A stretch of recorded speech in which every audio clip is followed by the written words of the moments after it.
So why are effective interviewing skills important? It helps develop rapport and trust with your patient and aids you in gathering information in an accurate and efficient manner. Gathered inappropriately, the information may be incorrect, leading to the wrong diagnosis and treatment. It will increase patient compliance with treatment regimens and helps in documenting improvements in disease outcomes, hypertension, diabetes, headaches. Lastly, it will help decrease malpractice suits. The average physician will perform over 200,000 interviews in a lifetime of practice. The medical interview makes a contribution of 80% or more to the correct diagnosis compared to the physical exam and diagnostic testing. Patients who trust and believe they are heard by the clinician are more apt to comply with treatment.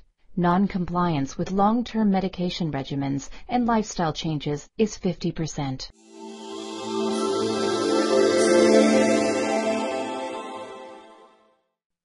The importance of good medical records cannot be overemphasized.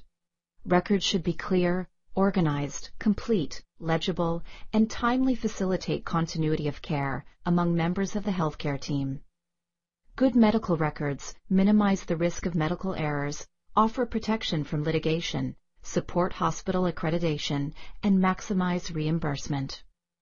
When medical records are handwritten, they must be legible and clear.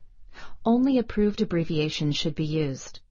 At your orientations to the hospital and the outpatient medical center, you will receive lists of the approved abbreviations.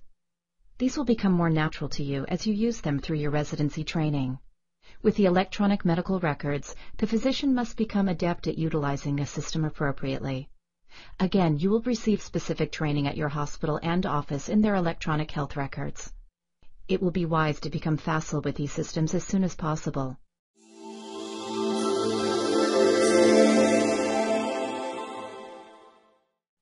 In 2005, almost 16% of Americans, 32 million, did not have insurance consistently for a full year. These individuals are people between jobs, people with jobs that don't offer insurance benefits, the working poor, and young people. There is great state variability. For example, Texas reported 27% and Iowa just 9%. The Affordable Care Act was signed into law on March 23, 2010.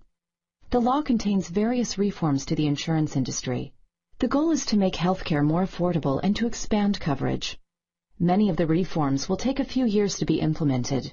To find out more about these new health insurance reforms, visit healthcare.gov. There are 3 basic ways healthcare is paid for: out-of-pocket, where the patient pays the physician directly; private insurance, which could be purchased by the individual or be employment-based, where the employer and/or employee purchase the insurance. Lastly, there are multiple government programs that pay for healthcare.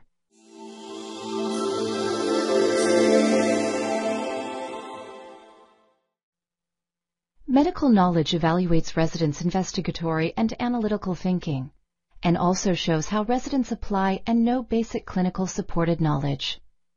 Through patient care, residents should demonstrate the ability to communicate effectively with patients, gather essential information from patients, develop and carry out management plans, counseling patients and their families, use information technology to support decisions and patient education, perform competently appropriate procedures, provide preventative services to patients, and work with another healthcare provider to help provide optimal care.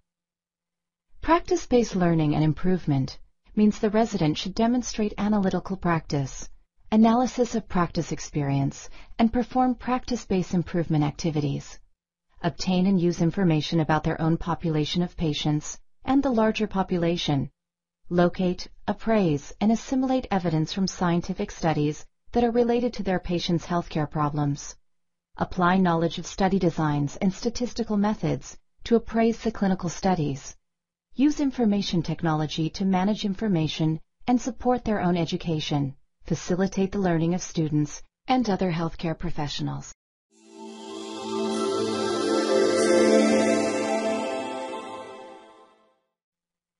There are currently more than 450 family medicine residency programs. The family medicine residency is 3 years. and all 3 years are based around the continuity of patient care, providing services such as adult medicine, maternity care, general surgery, emergency care, skin care, women's health, critical care medicine, gynecologic care, orthopedics, pediatrics, human behavior, and newborn care. The ACGME was established in 1981 to evaluate and accredit graduate medical education for residents and fellows, and at the same time, improve the quality of healthcare provided in the United States.